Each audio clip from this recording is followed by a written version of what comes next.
Добар ден, добро утро, 9 часот и 33 минути. Денеска е 30 декември, понеделник. Уште само помалку 48 часа до новата година, а следниот сегмент е посветен на разговор со господин Владимир Пивоваров, наш познат безбедносен кадар, да кажем, кој што со години е во тој сектор.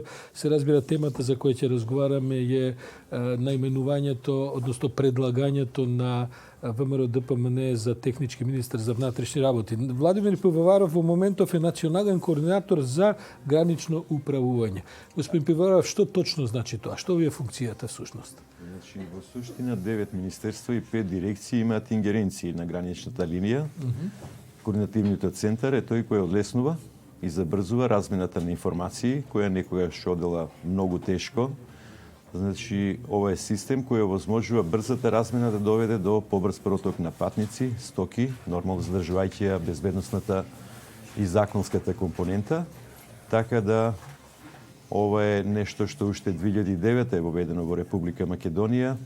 Меѓутоа, знаете, кај нас сите новини одат многу тешко, така да и ова координација помеѓу институции оди многу тешко, меѓутоа сега сме во завршна фаза со помош на ИПА-2 програмата со Европската комисија донација на информатичкиот систем за гранично управување, кој ќе возможи многу полесен, побрз пристап до информации кои им се потребни на заинтересираните институции, инаку најфреквентни се МВР и царина, кои се некаде 90% учествуваат во размена на информации. Со други збори, се што ќе помине на царина, во смисла не на царина, туку на граница, во смисла на видео и податоци од друг тип, вие би требало со притисок на копче да ги имате речиси во реал тајм, во вистинско реално време, меѓутоа тоа се лични ингеренции на секој од министерствата, ние само ги координираме нивните активности. Добро.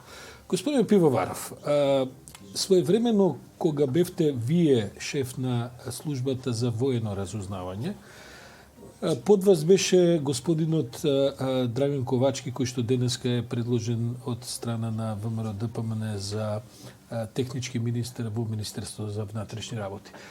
Се работи за помлад човек, но сепак памтите ли во тие години за каков човек станува збор? Бидејќи, да бидам искрен, ние се обидовме прво да имаме луѓе од ВМРО ДПМН во студиово или барем на линија, не успеавме, а господинот Ковачки не е во состојба, бидејќи активен офицер, не е во состојба јавно да настапува. Па мораме посредно да се информираме за него, бидејќи сепак за пошироката јавност тој е непозната личност. Вака, у тој период тој беше припадник на специјалната единица Волци, малку подоцна има дојдено во службата, така да некоја лична, поголема, поблиска комуникација со колегата, да кажем, Ковачки не сме имале. Меѓутоа, сите почнаа персонално да прашуваат. Мислам дека обратно треба да го поставиме прашањето од законски аспект. Значи, пред да се поднесе одреден предлог, мора да ги задржите законските компоненти, односно уставноста, која предвидува член 97 дека лице кое ќе се предложи не може да биде, да има одредени препреки за да може да биде предложено. Значи, многу добро и тие што предлагале, предпоставам, имат и партиски тела кои се занимаваат со оваа проблематика. Не знам, може би свесно и намерно направиле превид, инаку ова е толку очигледна работа. И она што го слушаме деновиве, па да направиме некои отстапки. Значи, секоја отстапка на уставна категорија, на законска категорија, води кон хаос во правниот систем. Имало такви случаи. Точно. Се повикуваат на некакви преседани. Преседаните на кои се повикуваат и тие биле спротивни на уставот и законот. И мислам дека повеќето се правени во време на владење на ВМРО ДПМН. Со исклучок на еден пример. Апсолутно не е битно во чие владење. Во чие време. Тоа ми беше поентата. Апсолутно е, сите зборуваме и вие седмата сила зборувате правната држава, правната држава, владење на правото. Значи, во старт ние овде не е битна персоната.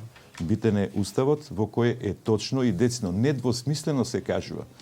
Значи, ако правиме преседан, утре некој ќе се најде за некое друго кривично дело, пример, дилање на дрога. Фатен е човекот, ќе направиме преседан. Со тоа го легализираме криминалот кој нели го откривам. Сигурен сум дека зад ова постои некаква политичка намера. Јас не успеам да разберам, се обидовме, велам, од ова што го гледаме од официјалните информации, значи изјавата, Facebook статусот на господинот Мицкоски и потоа пресконференцијата која вчера во недела ја одржа нивниот портпарол, гледам дека инсистираат на тоа решение. Не можеме, барем и со колегите од утринава, не можеме да разбереме какво точно политичко сценарио се крие за тоа. Но од разговорите што ги имавме овдека, па и последниот со господинот Оливер Ристовски, очигледно е дека на крајот на краиштата, ако овој кандидат биде одбиен, а ВМРО ДПМН не предложи друг, дека ќе се оди со составување техничка влада за кој што ВМРО ДПМН ќе мора да го прифати тогаш кандидатот кој што ќе го предложи техничкиот премиер Оливер Спасовски и да реши сака или не сака да партиципира на тој начин во владата. Предпоставам дека имате коментар за тоа, бидејќи сепак политички Да, имам коментар. Да Политички е, меѓутоа сите не тангира. Значи, не треба персонат да биде предмет на овие денови разговарањето. Се е во ред. Меѓутоа, кога слушаме професионалци, сите политичари за некого велат професионалец. Ние во оваа држава 30 години, значи по свое находење, свое кодување, збориме за некој е професионалец или не. Значи, за мене е професионалец прво сивито, големата слика ја гледаме, потоа ја гледаме малата слика. За време на извршување на тие функции кои се силно наброени, што направивте? Работата во разузнавањето е многу лесно детектирачка. Значи, дали сте работели или не сте работели. Може би сте 10 години шеф на служба која апсолутно не функционира. Ама вие од сивито сте шеф на служба. Значи, не треба тоа да биде она врз основа на што ќе се повикуваме, него треба да се повикаме на основа на што е направено, со што е докажано, односно докажана таа професионалност. Господинот Ковачки сега, како малку повеќе разгрнуваме околу неговата биографија и така натаму, беше шеф на военото разузнавање за време на упадот на 27 септември во собранието на, се извинувам, 27 април во собранието на Република тогашна Македонија. Никогаш не се доистражи која беше улогата и дали не имало некаква улога и во воени структури во тоа време. Што е вашето мислење за тие настани? Значи, секако јавноста се сеќава дека за ова зборував уште пред 2 години во ваша емисија, во тогашна ТВ. Значи, никој до денеска не даде одговор или да истражи, односно беа надлежни по допрен глас, дали обвинителот, дали има ли самата право служба? обвинителот Апсолутно. да истражува офицери, значи воени луѓе? Значи, ние немаме посебен суд. Во поранешна Југославија имавме посебен воен суд и тоа беше надлежност. Значи, сега сите ингеренции се во надлежност на обвинителот, како за граѓанството, така и за тие институции. Меѓутоа, она што загрижува е се случува одредени действија во периодот пред да дојде 27 април. Ја велам она подготвителна етапа, која подготвителна етапа даваше една сосема поинаква слика за улогата на врховниот командант, генералите, значи тогашниот естаблишмент во армијата, кој што и како има превземено. Јас тогаш соопштив дека, а никој не го провери, никој не го докаже, дали БТР-ите кои и зошто баш пред да се случат 27 априлски настани беа ставени во функција. Потоа запрашав кои беа посадите кои требаше да ги управуваат. Зошто тоа се случи токму во тој момент, иако претходно долги години поради немање финансиски средства беа буквално ставени на отпад. Преку ноќ се ставија во функција, преку ноќ се направија посадите, изборот на Значи, од тука требаше се појде она предпоставената хипотеза дали и колку и што се планираше во завршна фаза, дали 27 април заврши како што заврши, или пак имаше и друго сценарие. Не се отиде никогаш во тоа друго сценарио, тогаш беше председател и врховен командант на армијата господин Ѓорги Иванов. Постоја силни шпекулации дека во целите настани и армискиот дел одредени структури имале своја улога или требало да имаат своја улога, бидејќи како што знаеме не се баш невтемелени шпекулациите дека можеби се подготвуваше некаква воредна ситуација да се прогласи таа вечер, доколку успеа упадите со упадот да се предизвика такво во собранието. Вие се уште сте на становиште дека таа работа требало да се испита, бидејќи навистина сега разбираме за тие што знаат, веројатно тоа не е некоја голема информација, ама за нас е дека господинот Ковачки всушност во тој период е шеф на тајната воена разузнавачка служба. Тоа е сектор за безбедност и разузнавање, да, ама во суштина е тоа. Така се вика функцијата.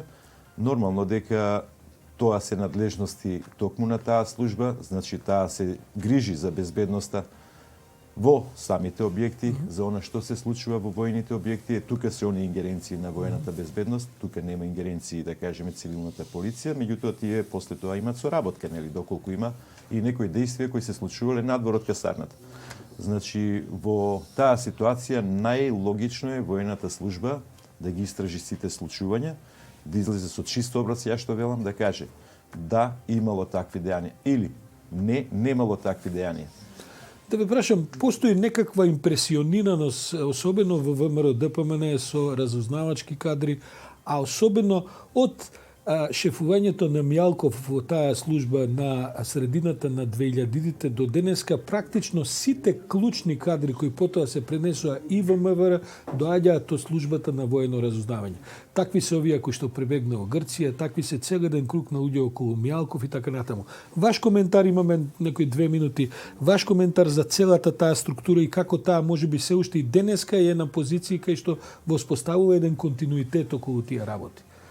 Од мој аспект може да ви кажам дека многу едноставно би го коментирал. Должничко-доверителни односи.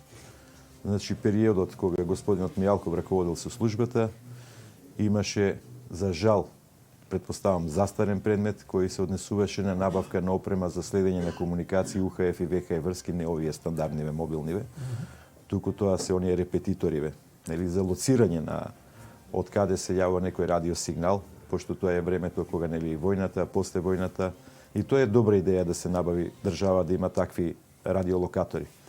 Тоа е, говориме за почетокот на 2000-тите. 2002 година, така зборувам, кога јас го осознавам настанот, случајот, зашто е изготвена соодветна кривична пријава, која поради местна надлежност е предадена на цивилниот дел, односно на Министерството за внатрешни работи, за која сум известен дека е поднесена пријавата до обвинителот. Во тоа време е Шврговски обвинител. Градски, мислам. Градски, ама тоа така да, и оди. Потоа Шврговски ќе му стане адвокат на господинот Мјалков, ќе напредува во службата до републички. Не тоа, јас навлегувам за да го видиме континуитетот на случувањата. Како правник, гледајќи го предметот во тоа време и прибраните докази, значи толку беше јасен, толку беше чист и воопшто не ми е јасно зошто и тој предмет не ја види светлината на денот, бидејќи се работеше за огромна сума, некаде мислам околу 5 милиона долари, тоа се огромни пари штета за буџетот. Ден денеска не работи. Меѓутоа, знаете, во тие постапки на јавни набавки имате луѓе кои учествуваат во тој дел. Во војската, значи, сето тоа се прави по државна тајна, значи, исто како во јавни набавки учествуваат лица кои, нели, потоа си ја вршат својата работа согласно тој дел на јавни набавки, односно веќе не се јавни набавки, се тајни набавки. Меѓутоа, за се има материјални траги се оставаат, нели? Но некако и дел тоа од се тие лица лицата за потоа кои зборувате, кои се учесници со своји потписи во нели, отварање на потребата за такво нешто за набавка, потоа министерот одобрува таа потреба, тогаш мислам беше Никола Кљусев, покојниот. Тоа е во време на Кљусев. Да, после тоа значи доаѓа до веќе барање на фирма која ќе ги добави плаќањето преку Народна банка оди. Таа структура од военото разузнавање и таа структура од тогашното армиска поставеност потоа се сега и повеќе или помалку околу Мјалков во УБК во тоа време и во тајните служби и тие се во принцип поименично архитектите на целиот скандал огромен со прислушувањето. Во право ли сум за тоа? Апсолутно сте во право и затоа кажав кратко за да разбере јавноста, вашите гледачи, читатели, слушатели. Значи, суштината е со два збора, должничко-доверителни односи. Господин Пиварав, ви благодарам, че има за ова уште многу да се разговара, предпоставам, иако некои работи се завршени, но важно е да го разбереме контекстот, историјатот, бидејќи цело време ни се случува во суштина исти структури да не работат, ако смеам тој збор да го употребам. Еве сега и за господинот Ковачки дознаваме дека во суштина во еден многу деликатен период ја раководел службата за военото разузнавање на армијата.